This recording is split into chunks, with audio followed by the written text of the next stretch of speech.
Hello à toi, j'espère que tu as la forme. Je te retrouve aujourd'hui dans une nouvelle vidéo. J'avais hâte de te retrouver. J'espère que tu connais le concept. J'ai 10 minutes pour t'expliquer quelque chose autour de la vente, du closing, du setting, du mindset, de l'entrepreneuriat.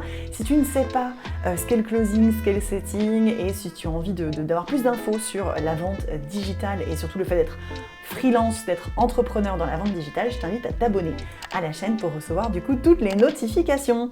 Donc aujourd'hui, je ne vais ni parler de mindset, ni d'entrepreneuriat, ni de setting, de closing, rien à voir. Je vais te parler du coup du fait qu'avec Vincent, on n'aura pas de troisième enfant et tu vas voir pourquoi est-ce que je fais le rapport avec le closing, le setting, l'entrepreneuriat. Let's go!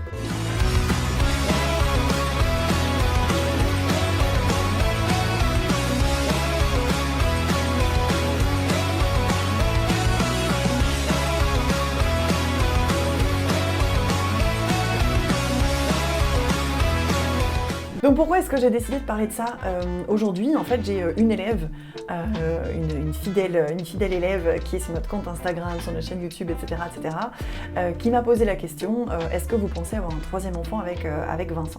Donc pour celles et ceux qui ne le savent pas encore, avec Vincent, on a deux enfants. Donc on a Lucas qui a 4 ans maintenant et qui est né quasi au tout début de Closer Evolution, l'organisme de formation en tout cas.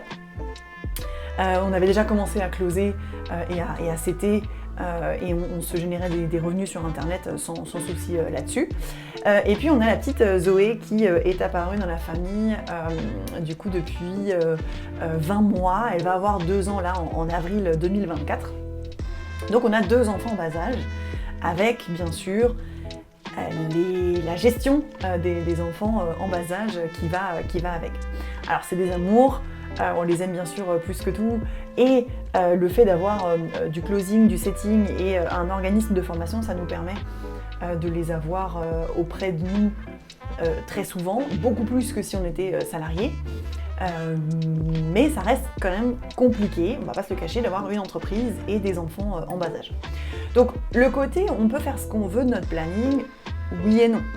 Par exemple la semaine dernière, on a pris tous les deux notre mercredi avec Vincent et on a profité pour faire le sapin et passer une journée avec Lucas qui était hyper content. Et on arrive plus ou moins à moduler notre planning en fonction des urgences, en fonction des non-disponibilités des nounous ou des grands-parents qui doivent les garder de temps en temps, etc. Donc des imprévus qui font partie de la vie de tous les parents. Donc on arrive à organiser nos journées en fonction de ça. Et c'est vrai qu'on profite beaucoup plus d'eux que si on était encore salarié, dans le sens où on peut choisir nos vacances, on peut choisir de poser certains jours sans avoir à justifier qui que ce soit, ni quoi que ce soit. Si j'ai envie d'être absente le mercredi, le vendredi pour être avec mes enfants, je fais ce que je veux. Mais là où j'ai envie de faire le parallèle avec le métier d'entrepreneur, avec le setting et le closing, c'est qu'en fait, non, c'est pas si simple que ça parce que tout le travail que tu n'as pas fait sur cette journée-là, parce que imprévu, parce que tu avais envie de profiter de tes enfants, il va falloir quand même le faire à un moment donné. Et si c'est pas fait, ça risque de poser préjudice à ton entreprise, à tes revenus, etc. Donc tu vois, le côté j'arrive à gérer mon planning comme je veux avec mes enfants, oui mais attention, c'est pas genre juste bim, je pose une journée, bim, je suis absente toute l'après-midi et puis le reste de l'entreprise se gère tout seul. Non, il faut quand même que tu rattrapes le travail que tu as loupé. Et donc tout ça pour dire, non, on ne veut pas de troisième enfant, parce qu'on est conscient quand même que si on en avait un troisième, la gestion de l'entreprise plus des 3 enfants serait hyper complexe au quotidien, on va pas se le cacher. Si je fais un troisième enfant, c'est pour l'aimer de la même manière que Lucas et Zoé, pour en profiter de la même manière.